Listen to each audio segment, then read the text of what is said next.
So everyone on social media was pointing out the fact, particularly about LeBron James' new teammates, the Los Angeles Lakers roster, and everyone's noticing the majority of these players are old.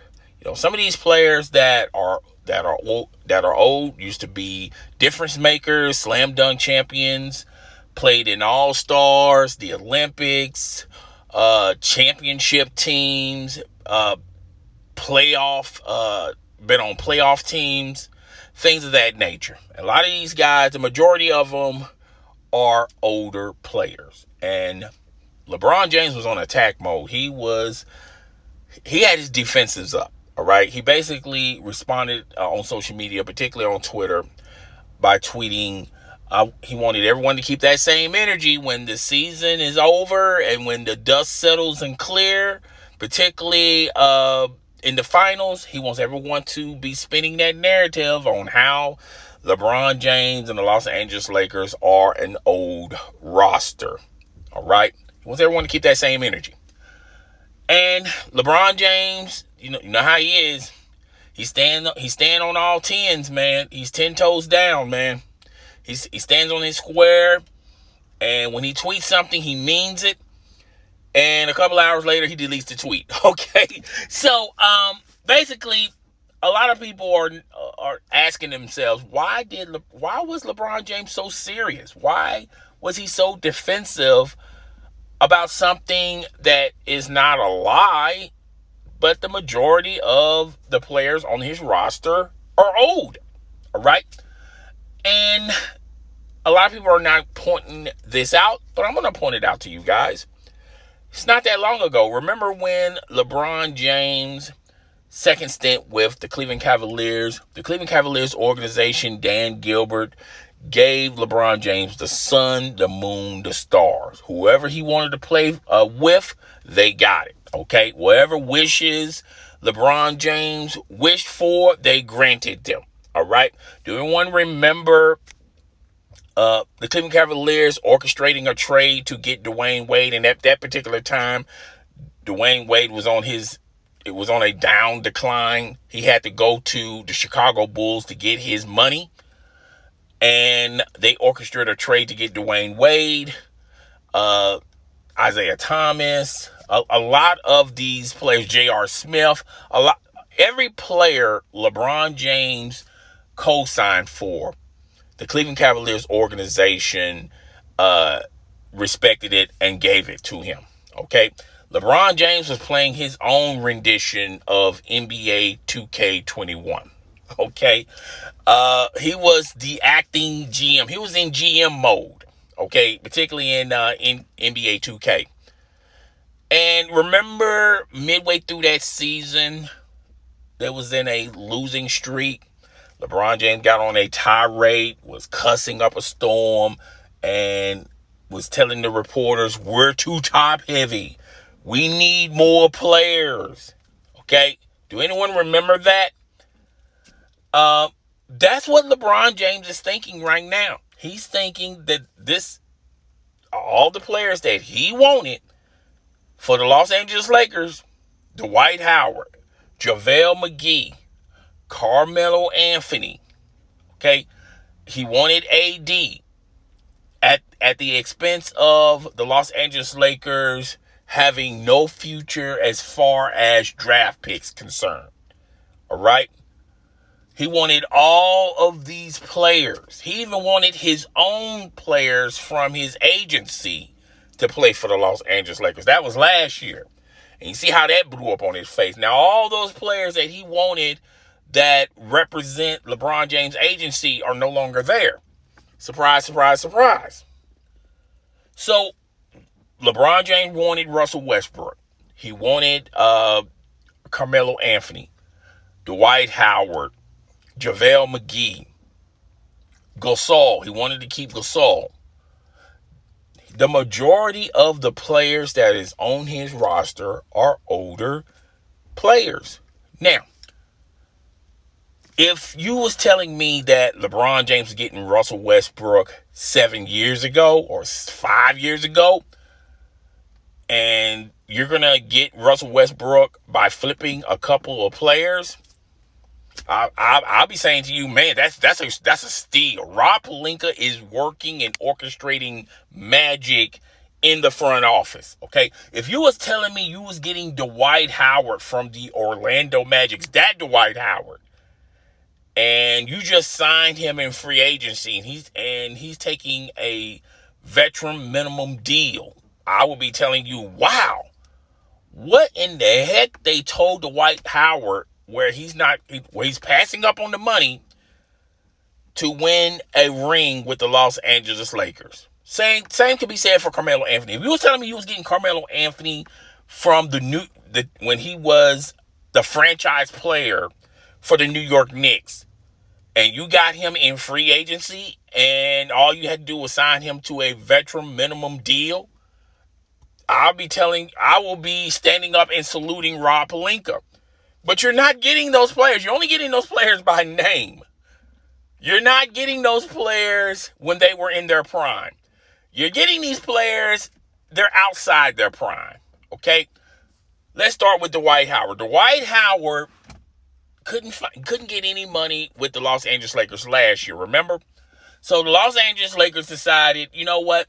We're going to move in a different direction. We're going to go younger. So we're going to get Montrezl Harrell, sign him for a 2-year deal, and tell Dwight Howard just kick rocks. All right? Dwight Howard went to Philadelphia 76ers. They went into the playoffs. They went deep into the playoffs. They went a lot further than the Los Angeles Lakers. Now, and a lot of people don't want to give me my props when I was talking about this last free agency, and I told you guys that me personally, I would have kept Dwight Howard and tell Montrezl Harrell, you better sign that close to max deal, that money that you could have gotten a year ago with the Charlotte Hornets. If they was fools enough to give you that type of money, you better go for it, guy. Go for the sun, the moon, the stars, the earth, the universe, brother. We'll just keep Dwight Howard. JaVale McGee. They had to trade JaVale McGee to clear cap space, folks. Think about that. All right? So now they're going to get Dwight Howard back and JaVale McGee. The two players that were difference makers for the Los Angeles Lakers, and the two players that were responsible and the not the only reason, but they were the reason why they won a ring. Okay?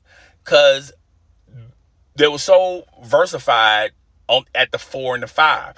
And it allowed Anthony Davis to be Anthony Davis. He can play the 4. He can be around the perimeter. He can be around the 3-point line. And he doesn't necessarily have to worry about getting rebounds and blocks and being a defensive presence down below the basket. He can help or contribute as far as the low post defense, but he doesn't have to be the main focal point.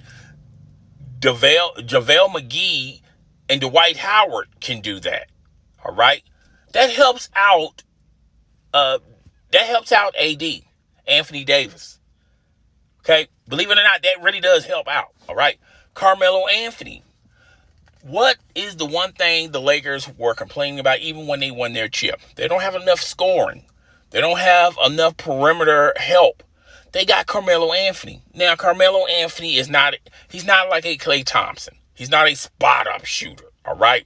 Particularly when his days with the New York Knickerbockers. Now, since he's been bounced around and he found a second life in Portland, he has configured his skill set, and he understands that he doesn't have to be an ISO player that demands the ball 90% of the time.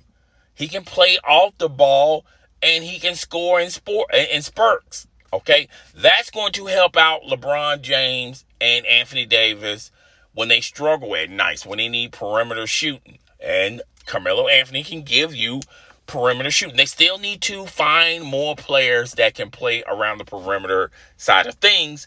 But I feel like this is going to be an upscale for the Los Angeles Lakers roster this year when you compare it to last year. They had Alex Caruso.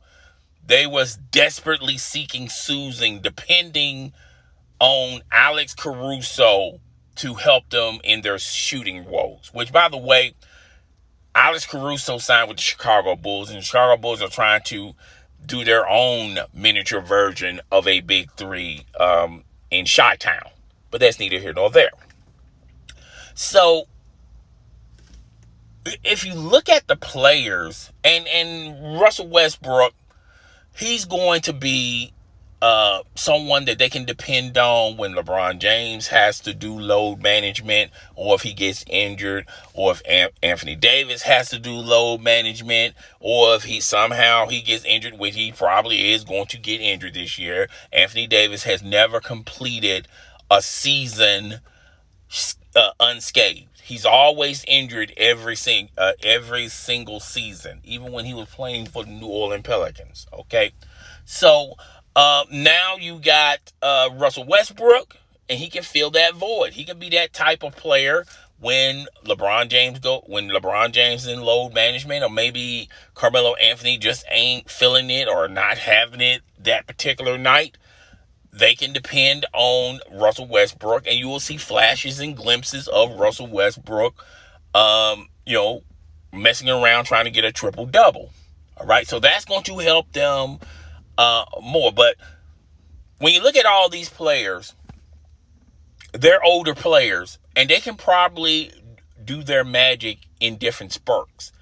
But I don't think they can do their magic all season long. There's gonna be nights and there's gonna be games where they're gonna be off and they're just not feeling it that day. They're just not having it that day. And I feel like people need to be more concerned about that than the age of the Los Angeles Lakers. Okay, so that's why LeBron James got kind of personal, and that's the reason why he went to social media and telling everybody to keep that same energy, because this potentially has the capabilities of blowing up in his face. Like I told you guys in yesterday's video, the Los Angeles Lakers are the second best team in the West. I still have to give it to the Phoenix Suns, and I don't know what's going on with the Los Angeles Clippers, but they're taking they're having a hard enough time keeping their own players. Reggie Jackson is a possibility that other teams in the West is going to steal him and sign him to a multi-year deal. All right. And,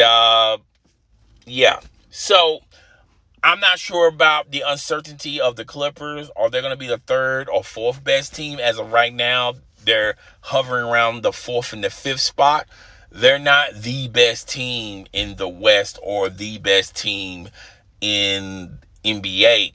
And they also have to deal with Kawhi Leonard possibly missing half or the majority of the season. So that's all I got for today, guys. Tell me what you think. Rate, comment, subscribe. I'll talk to you guys later. Deuces.